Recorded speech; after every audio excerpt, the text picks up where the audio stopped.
Hi everyone, welcome back to RTS Scrapbooking, and today again record the story because again I'm still working on load and I'm starting to feel the pressure. I mean, honestly, yesterday I finished 10 for 10 and so that makes me feel so happy. If that's all I get done, that's good, but I'm going to try for another one. I don't know, it's Friday, you know how things are on a Friday, and you know, dinner still has to get on the table and work needs to get done, and we're going to try. Okay, I'm really going to try. And so again, what does that mean? It means it has to be a fast page.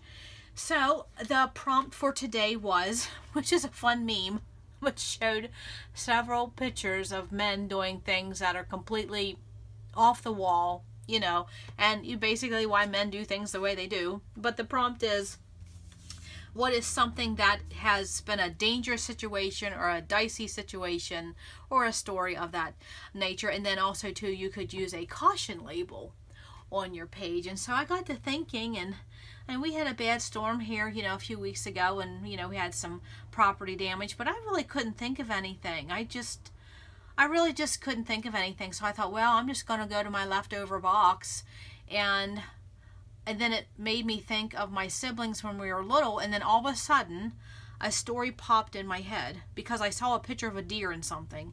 And so then this story of a deer in our kitchen, which I'll talk more about that later. And so I ran with that. I contacted my mom to make sure I had the right story, because you know, you hear stories and sometimes it's really not accurate, and so I wanted to make sure I had the story accurate and I was thinking right, and I wanted to make sure these were the photos that corresponded with it. And so that's what I'm going to do. I am going to document a deer in the kitchen, and so that's what I'm going with. So of course, you know, this is an easy collection to find because, you know, Carta came out with a kitchen collection last year, and I have not got to play with it. And it was just one of those collections that's not very far from my brain and not far from my desk because I wanted to play with it. And I thought, how perfect. It's called Country Kitchen. So that's what I'm going to do. Here is my sketch. Did I already lose it? Oh my goodness. I think, oh no, I didn't lose it. Right here it is. It is something I got from the Page Maps website, and I think also on Pinterest something. It's a very simple sketch. So it shows 4 photos. I only have 3, so I'll probably either do my journaling or maybe a little scene in one of those. And just a mat and a double mat. And then of course a border strip or washi in the background. So very easy. So I basically just need 3 pieces of paper and either a washi or a border strip. And so that's, and my colors, and this is what I want to talk about, and I hope that doesn't even be glare, so I'm just gonna flip that over because I don't want to glare. Watch, that'll probably give a glare too. I just don't want to glare, and I know sometimes that shows up. You know, you try to, if you saw how many lights I had on, you'd think it was an airport landing, but that's what you have to do to get some good lighting. And of course it's clouding up and gonna storm, and story of the spring in the Northeast. So I have 3 photos, and what I want to talk about quickly is these are actually heritage photos from June 1967. That was 2 years before I was even born. Huh. But they're still in pretty good shape. You know, you can tell that my mom at one time had used tape. You know, that's what they used. They used Scotch tape to adhere things. And so some people I know are thinking right now, you are going to use actual heritage photos on your page. Yes, I am, and I'll tell you why. Because you know, if you're a scrapbooker, in your family, you're probably the one that's documenting the most of the history in your family. I mean, if you have a sibling or an aunt or a grandmother or someone else who's documenting your family history, that's a blessing. But that's not always the case. And most, you know, if we're a scrapbooker, we're usually one that's documenting our family's history. So at one time, I used to have trouble using these heritage photos. And then a few years ago, I got to thinking, why should I be afraid to use actual photos? Because if I don't put these in an album to be protected rather than just in a box, who else is going to do it? I mean, and you have to think about that. Is there anybody else in your family that's going to tell this story? We'll probably keep talking about this story, but in reality, will anybody else in my family document this story in the way that I'm going to? No. And if they want to see my layout and take pictures of it so they have it, more than welcome to.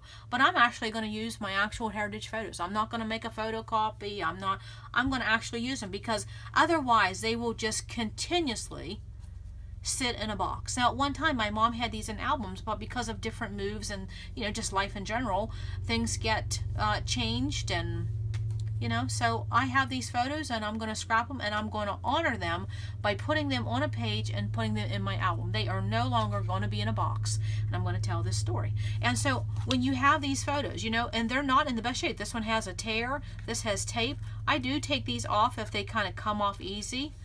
Because you just don't want that falling off at the bottom of your page somewhere. See how that just kind of, it's just Scotch tape. You see how things yellow over time? You know, luckily my mom was good about writing at least who the, you know, because sometimes little kids all look the same. And so if some of these come off easy, I'll just take them off. And I know some people are probably gasping. That's okay. Because I would much rather honor these photos and put them in an album where they can be looked at and talked about and loved, rather than just staying in a box because it's a heritage photo. Okay, now there's absolutely nothing wrong, and I have done this, and I will do this in the future. You can take a photograph, and I will tell you, smartphones are a great way to get a nice picture of a heritage photo. So just snap it, frame it up really good, you know, use that square option on your smartphone, and you can get a really good version, you know, black and white version of a heritage photo. So I will do that again in the future. It's just with these particular ones, I'm actually going to document the story, because maybe somewhere down the road someone will tear my albums apart and take these. It's okay with me. I'm doing what I'm going to do for the day. And that was a tangent, and I'm sorry, but that was just something I know everyone struggles with. I do. Anybody that is a family historian, family scrapbooker, document history, you hurdle with that. But I'm going to use the actual real photos. So what do I need to do? I have my collection picked out. I know I'm going to use this Country Kitchen by the fabulous Steve Duncan from Carta. Yes! Man, he has great collections. And you know how I feel about the Carta paperweight. So I'm hoping that's not too much good, but you can get a feel. And this is exactly what feel I have. I wasn't born yet, but, you know, I know, kind of, you know, you can remember when you're little what things look like. And this, to me, is a good representation. And so that's what I'm going to do. And again, I keep this manufacturer sheet with my collections. That way I know that I have the entire collection somewhere in my inventory, because I will split things up. Okay, there's a sticker sheet. So I know I'm doing a fast page. That can't be too far. And even though these photos are outside, the actual story is about inside the kitchen and what happened with this deer in the kitchen. Okay, where's my sketch? Okay, so I'm just finding 3 pieces of paper, and then, okay, border. Border, what do I got? And it has to be in vertical format. I'm just going by the sketch. It has to be in a vertical format. And garden to table, I'm not really liking all those. That's a horizontal. That would have worked good. But see, it's in a, that's in a horizontal. I need something vertical. Okay, Home Farmer's Journal. Oh, look there. July 1964, and these photos were June 1967. Well, there's a good option. Come to Mama. Yes, that's a good option. Okay, and I got so many things going on here. Ladies, if you saw my desk, you would be like, oh. Yeah, actually, let's just be honest. It's not my whole desk. It's my whole room. But we're having fun. And it's the month of May, and so that's just the way it's going to be. Now, I love these type of pages. Some people struggle with these, but I find that these pages are good for a story without a photo. Okay, the photo takes away from what Mr. Duncan already did. So that will not be a possibility. No cows. Yeah. Now, with these being having to do with a deer, you could absolutely use an outdoor collection. But I didn't, because the deer was in the kitchen. And that's the emphasis. In the kitchen. So that's what I decided to go with. Oh, that's a nice gingham. You know, it's hard when you get a collection, because you're like, especially when Rochelle and I were talking about that the other day. It's like when you first break into a page kit or a collection, you're like, do you sacrifice that sheet in the beginning? Let's see. Yeah. I really like this as where this red would be. That would be perfect, but look on the back. It's got the milk caps. Oh. Okay, so this is what I'm going to do. And I hope someone else does the same thing. I'm going to write this sheet down because I really want this sheet in my inventory. But I really want to use this today. So I will keep this branding strip. I will write this down, and when I'm not on my spending freeze, hopefully somewhere, you know, it's just last year. So hopefully somewhere I'll be able to buy this sheet again. That's the plan. Okay, so I have this. I really just need 2 more pieces of paper. I need a mat, you know, background mat. Oh no, that would be good with all the stoves. But, oh, where was my sticker sheet? Wonder if I can replicate that. Yes, there's a big stove. So I do not need to cut up that to get that stove element. This is just a really great collection. See, there's that stove. You can actually, oh my goodness, I could actually cut that out as part of my scene because of my mom finding this deer in the kitchen. Oh, can you imagine? I freaked out when I had a bird in the house. I mean, literally, like, had a meltdown for 3 days of a bird in my house. So, sheesh. Okay. Now that reminds me of kitchen wallpaper. Okay, we're getting somewhere. I got a vertical strip that has Home Farmer's Journal because actually what happened was they were, you know, in a farmhouse. My mom gave me the details in the middle of a cornfield. So that's what I'm going to do. I got that stove element. I could do that. Okay. I hope I'm not taking too long. I feel a little stressed to be, oh my goodness, cornfield. Did I just not say a cornfield? Oh my goodness. Could that be a possibility? But see, I don't know if the photos, if I got them on there. But you know, that would be something. That, oh well. Okay, I'm picking out too many papers again. I'm picking out too many papers. Oh, and that floral. Well, you know, I'm going to use the floral for a little. I don't even know. Look at it. Look at. No need to look at that B-side because I'm not eating whatever that is. I will not sacrifice a floral. So I really would like to have. I would like to have a red. And okay, look to the left. Look to the right. I have so much laying here. Okay, yesterday I had the simple stories, and I know there was red in here because I didn't. Well, there we go. Because I was looking for a red and couldn't find one. Yeah, well, that couldn't have got any easier. So that's what I'm going to do. I think this will be okay for a mat. I don't want to keep sacrificing my Carta papers. Oh, no, I guess it's not going to go like that, is it? It's going to go like that. Well, that's what we're going to do. Okay. And I like that cornfield. Do you think I could fit that on a scene somewhere? Oh, like I have time to play. You know, it's time for dinner. I don't have time to be. Okay, moving on. Moving on. But this is all part of the process, all part of the fun. And I'm going to use this as my main mood and feel. My main mood and feel. Okay, that's what I'm going with. Love that cornfield. Love that cornfield. And I actually liked finding that journal paper that said July 1964. It's not the same date, but it's the same year, isn't it? Okay, so there are my photos. And can you believe my little brother at 4 years old is right there face to face with this deer? I can't believe that. I actually still have trouble believing that, but there's the photo, which is part of the story. I was going to say, where's my sketch? I'm using this as my sketch. I have 4 photos. Title. I had actually thought about going black because I had these film strips. But you know, really I could. I had these left over from yesterday's project when I did the video. You know, since these are old, you know, that's an inspiration. Maybe I will go with brown or something, but that's an inspiration.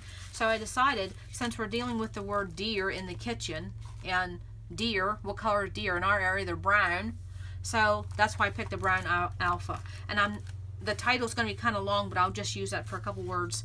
And that's why I picked the alphas. And I went and got my brown stickers, and I found a deer.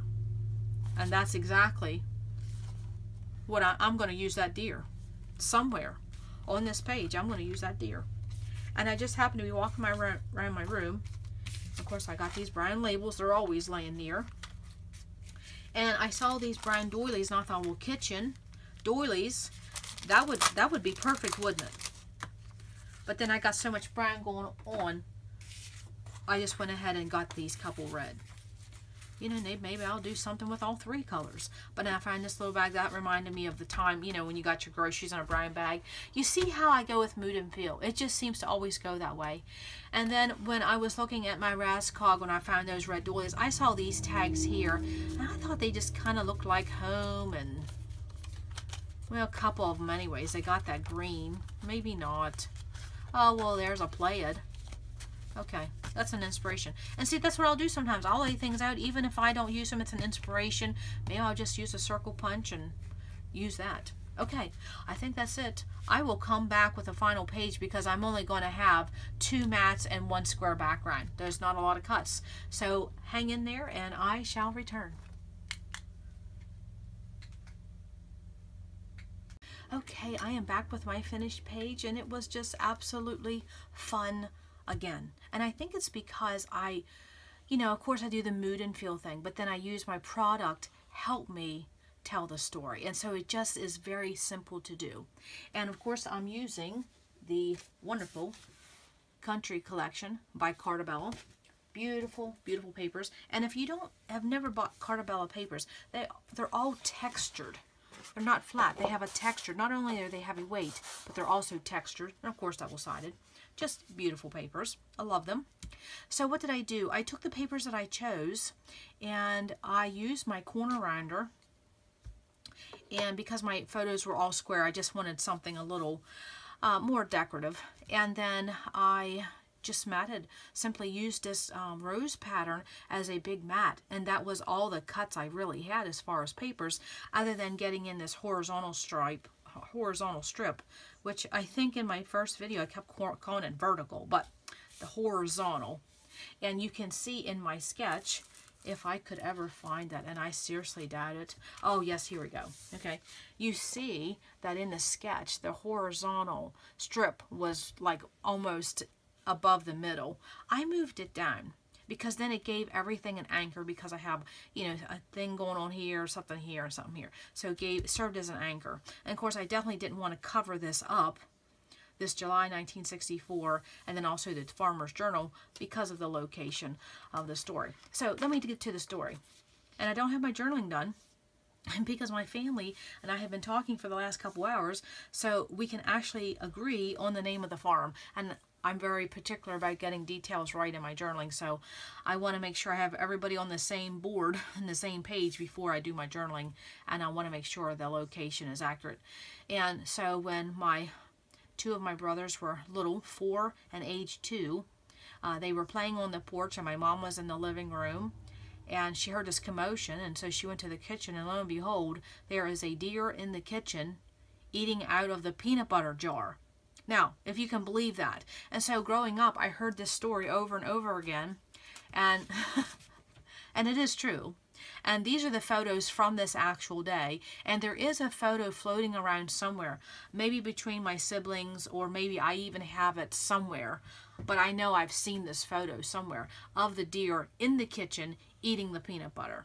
So I don't have that, but I still can tell the story with these photos, because as soon as the deer walked outside, my mom got these pictures, and that's why my oldest brother, is looking at this deer. And this is a buck. He has 2 spikes. You know, he's got 2 horns. He's a spike. And so we were talking about this at dinner time, and my husband made this off-the-wall comment, and he said, gee, I've been doing it wrong so long, all I needed to do was carry a jar of Jif around. So, you know. Anyways, it's just fun how stories from in the past can be conveyed today and then just bring forth new conversations. I just absolutely love it. And of course, that's why the channel is called Record the Story, because that's what it's all about, recording the stories. And everyone has a story. So back to the page. I took this big mat. Oh, and so then why my mom took photos to begin with. I had said to her, I said, well, Mom, did you ever think, you know, you have 2 little kids in this kitchen with this deer eating out of a peanut butter jar. Were you worried about my brothers? And she said, you know, you hear stories of what deer are going to do. She said, and I'm going to have all of this in my journaling somehow. I'm going to get it typed in. I might even have to go on the back a little bit. But she had said that you know, she said, I knew that your dad would not believe me. So she said, I just hurried up and grabbed the camera, snapped some photos. And then when she told him, he's like, I don't believe you. And she said, well, here's the photos to prove it. So that was, you know, that was why she took the photos. So, and then come to find out, you know, the deer was a neighbor's pet. So it was a tame deer. It wasn't something that just kind of came from the cornfield. And so that's the story. So that's why it's called A Deer in the Kitchen. And so I grew up with this story because it happened 2 years before I was even born. Okay, so I left my product reinforce this story. So I took this border punch, and this is something I do, and I can't take credit for it because, you know, I've watched so many videos. I take a lot of classes. I see people do a lot of different things on their pages, and I can't give credit to who it is, but it's not my idea. I saw someone took a border punch, and they just literally, and I'll get a piece of paper here. Lord knows I have enough. And I'll simply say this is my 12 by 12 mat, and you just simply put this in, punch one time, kind of where you want it. And you can tell where your punch is going to be. Just follow your guide right there. That's where your actual punch. And I do it in threes. And I just do it 3 sides around the page. And I seem to always go, I don't want to make the camera jump too much. Sorry if it did. I always do that in groups of 3. So again, a visual triangle, and it has a decorative element just by simply pulling out a edge punch and getting that on your back mat. And then if you can see it translated on my page, that red just pops through. So it's like another visual triangle just by using these punches. And so I don't know, I saw that, you know, I don't know how many years ago, and I love that. So every once in a while when I have a punch sitting on my desk, I'll just do that little technique. So it's fun. So then I didn't know which doily to add, so guess what I did? I added both of them. And then because on the sticker sheet it had a sticker that said bless this kitchen, well, you know, that would be perfect.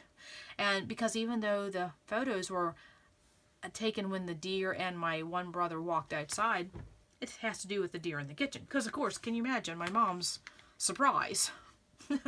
I can't. I literally can't. And I want to make sure I'm still in frame. And yeah, okay.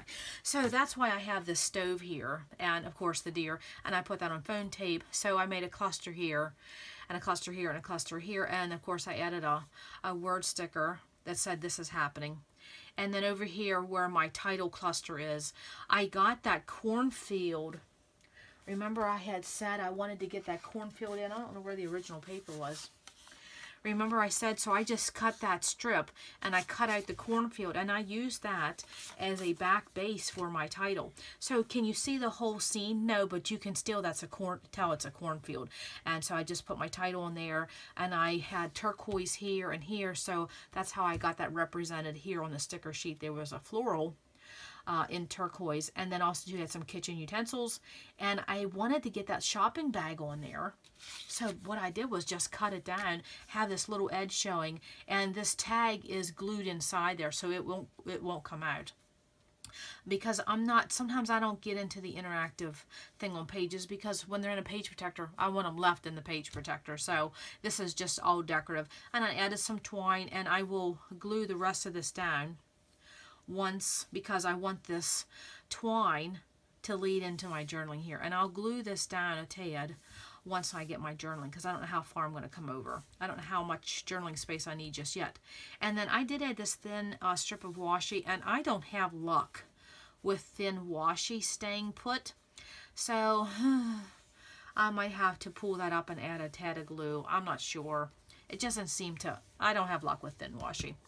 And then I added 2 little chickadees here because, you know, this has to do with my 2 oldest brothers, and they were age 4 and age 2.